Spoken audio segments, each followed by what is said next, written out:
রংপুরে জমে উঠেছে নির্বাচনী আড্ডা। মাঠঘাট থেকে চায়ের দোকান সবখানেই ভোটের আমেজ।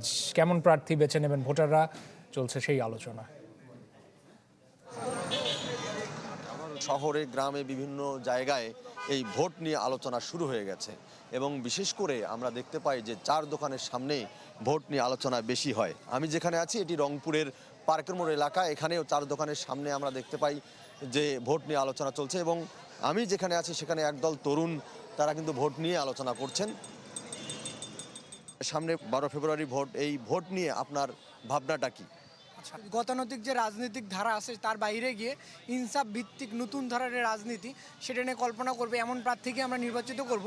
বাংলাদেশে যে চাঁদাবাজ দখলদারিতার পক্ষে থাকবে তাদেরকে আমরা বয়কট করব, বর্জন করব এবং যারা রংপুরের সার্বিক উন্নয়নে কাজ করবে আমরা তাদেরকেই বেছে নেব।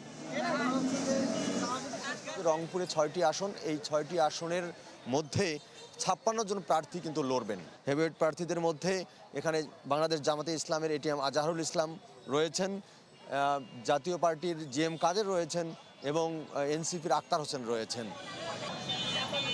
এবার চাই আমরা সুষ্ঠুভাবে ভোট দিতে, আর আমরা চাই যে যোগ্য প্রার্থী বাংলাদেশে আসুক, যে আমাদের দেশের মানুষকে নিয়ে ভাববে। কিন্তু আমার ভোটটা যাতে আমি দিই, আমার যাকে ইচ্ছা আমি তাকেই দিই, যাতে আমার ভোট যাতে আমি কেন্দ্রে যাওয়ার আগে যাতে আমি না জানি যে আমার ভোটটা কেউ দিয়ে দিচ্ছে। সব মিলে দেখা যাচ্ছে যে রংপুরে আসলে এবার প্রাধান্য পাচ্ছে তরুণ ভোটাররা এবং সেই সাথে প্রাধান্য পাচ্ছেন নারী ভোটাররা।